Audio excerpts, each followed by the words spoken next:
Alrighty, so sorry for the delay in all of this, but I've got some Q&A questions to get through. I'm going to break up this Q&A into two parts. This is part one. Part two will come up soon. Let's talk some NFL draft. Part one begins now. Balls underscore Sebastian asks, do you agree with this assessment from Mike Mayock that Carson Wentz and Jared Goff are every bit as good, if not better, than Winston and Mariota as prospects from a year ago? No, I don't. To me, if I was ranking them as prospects, it would be Mariota 1, Winston 2, Wentz 3, Goff 4. I think he's crazy, and I think he's smoking crack. I think there are more questions about both Wentz and Goff than there were about Mariota and Winston, respectively, heading into the 2015 draft. That's just my opinion. I don't view them as quite the same level. I think both Wentz and Goff have franchise quarterback potential, but I think the overall upside of both Mariota and Winston was much higher in terms of the level of franchise quarterback that they could be. They both potentially maybe had elite potential if all things broke well. I don't know if Wentz and or Goff have elite potential. Voice of Reason, any new scouting reports coming out soon, dude? I love them, and I love doing them. And yes, you'll get a ton more scouting reports. I've got several in the can now, finishing up with some of the bigger name defensive backs, and I'll be transitioning to the offensive side of the ball, where I'll begin with quarterbacks and trying to fly through as many of them as I can. I've been kind of bouncing back and forth, and will continue to do so. So for a lot of you that go on certain scouting report videos and you're asking me to do somebody and it's somebody that's worth doing, I'm going to get to them at some point in time. I've still got over a month before the NFL draft. Got a lot of prospects to still get through, so just be patient. I'm trying to get to as many of them, like I said before, as I possibly can. Hopefully somewhere between 100 to 200 individual prospect scouting reports by the time all is said and done. Ilias99, when will you do your final big board and positional rankings? In terms of final big board and final rankings, they will be done the week of the 2016 NFL Draft, probably the Tuesday or the Wednesday before the draft begins. I hope to have already had a big board up, but I just don't feel like I've done enough prospects yet to be able to really do one, because if I put one out there, people will be like, what about this guy, what about that guy? And I'm just kind of, I probably will soon and make sure that it's clearly known this is just based solely off of the players I've graded so far, and I will list, their grade in terms of as a prospect and as a talent. So that way you can kind of get some type of idea where certain players rank so far, at least, because I've got so many other players still to go through, honestly.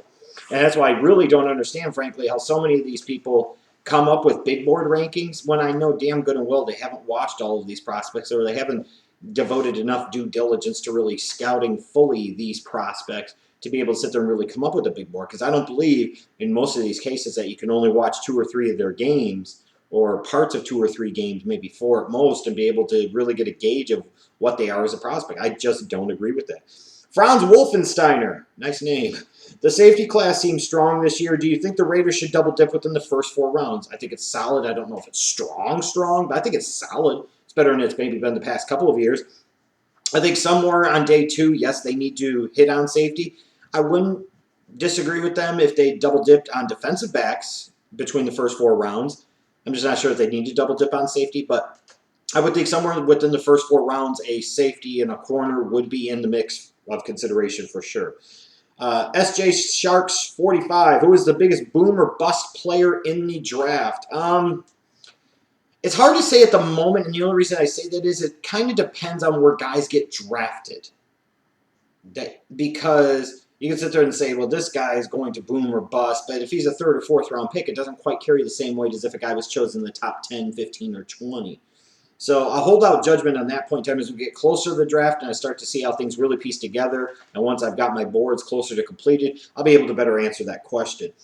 Game on 300. Which draft for your Bears would you like more? Jared Goff and Carl Joseph, or Leonard Floyd and Jalen Smith? That's a great question. If it was Carson Wentz and Jalen Smith, I'd probably die due to massive masturbation. Yeah. What about Goff and Jalen Smith?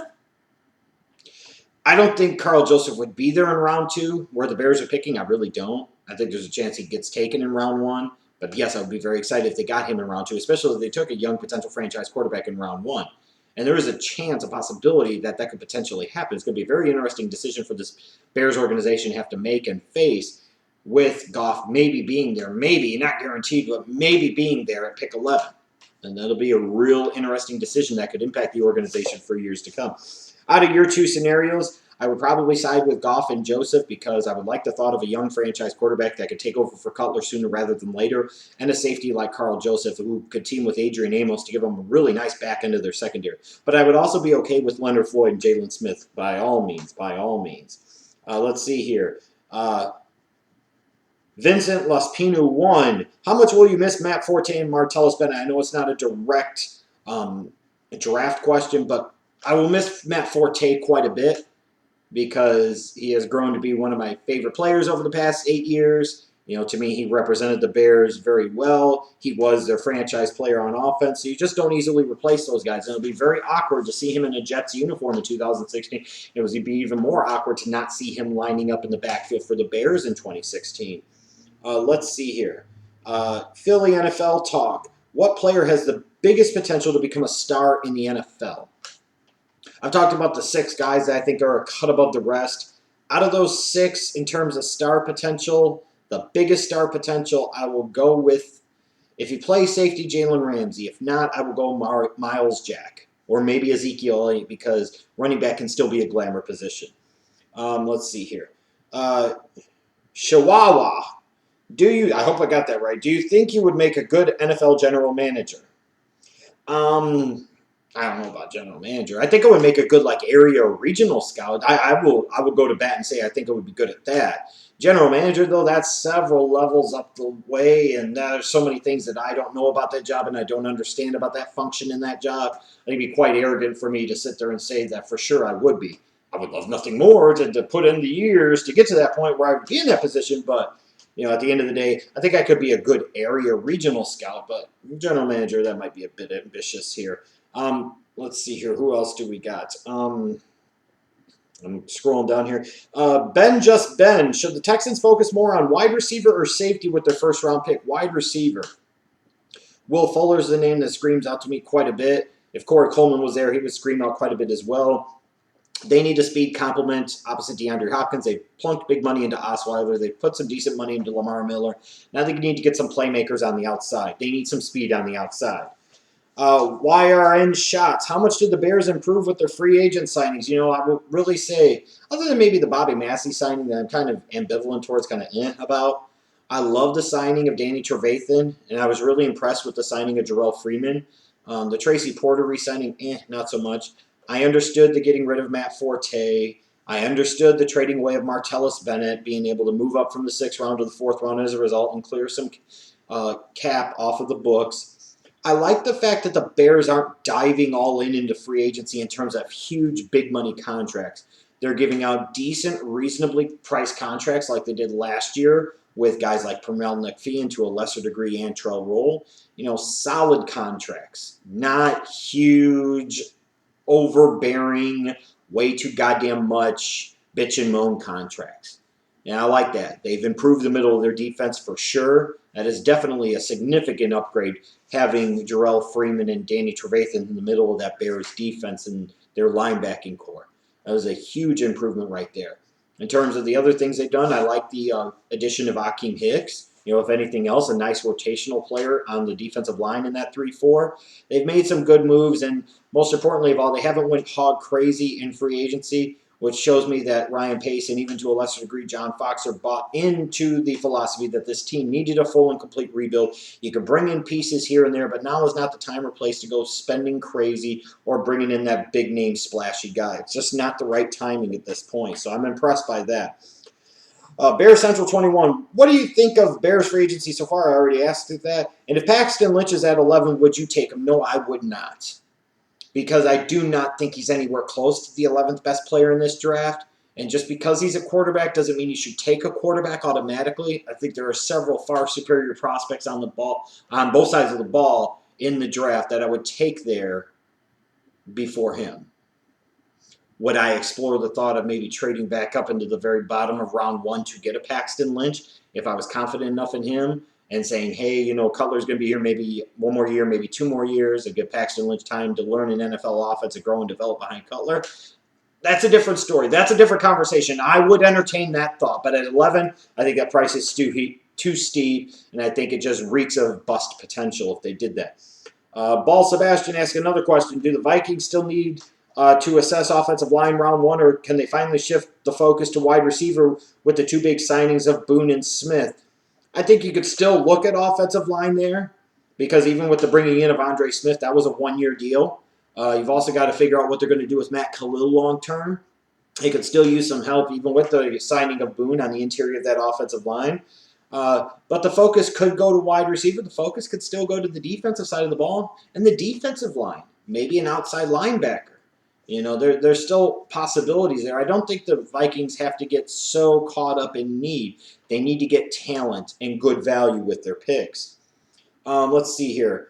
Bogdan Sarbu 4356. What should New England do with those 2 second-round picks? And do you think they have a chance on a decent draft this year? I do think they have a decent chance at having a good draft. I think.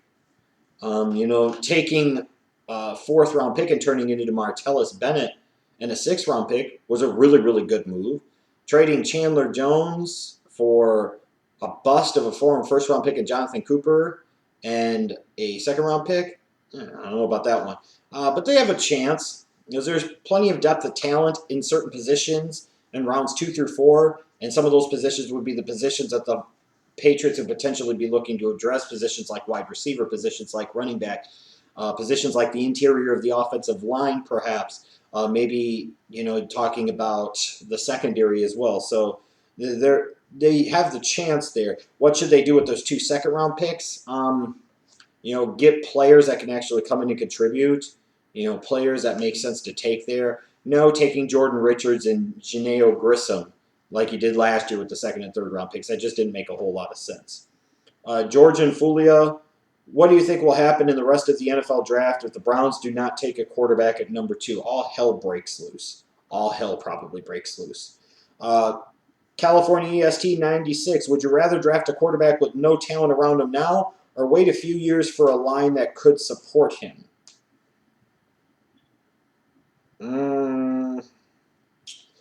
Always get that quarterback first. You figure it out later. Because you can sit there and put together a hell of an ensemble cast. You ain't got that conductor, you ain't got that maestro, you ain't got that dude that can piece it all together. It doesn't matter. The way you build the team in the NFL is you get your quarterback and you build around him. You don't build the team and then plug the quarterback in. That's just not the way it works. Always, always, always take a quarterback. Then he also asked, no way the Colts are taking anything but offensive line in the 1st round. Why is everybody so insane thinking otherwise? Because they're not insane thinking otherwise. Either they were going to take offensive line or defensive help last year in the 1st round. They took Philip Dorsett. We're talking about Ryan Grigson. You know, that's not crazy. Because now with the departure of Jarrell Freeman, what do you do if Reggie Ragland's on the board? You know, with the lack of depth they have at the corner position, what happens if Vernon Hargreaves is on the board? And you've got Eli Apple on the board. You know, with a talented defensive line class, what happens if you really like one of the defensive linemen?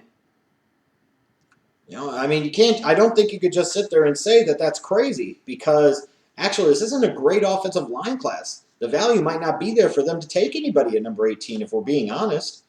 All right, let's see here.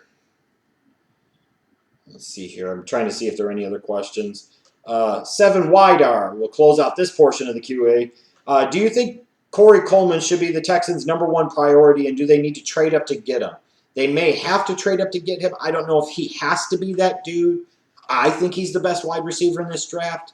I think at 22 they might be able to stand pat, though, and get a guy like Will Fuller, or if he was gone for some strange reason, maybe somebody like a Michael Thomas. They need speed opposite DeAndre Hopkins. They need playmakers on the outside. So Coleman, Fuller, Thomas could make some sense there, but the first 2 guys in particular. But I don't think it has to be Corey Coleman or bust, and I don't think the Texans need to be in a position where they should be trading up to go get him. That's just my opinion. So thanks to you guys for sending in your questions for part 1 of this QA video. Part 2 will be coming up soon, so stay tuned for that.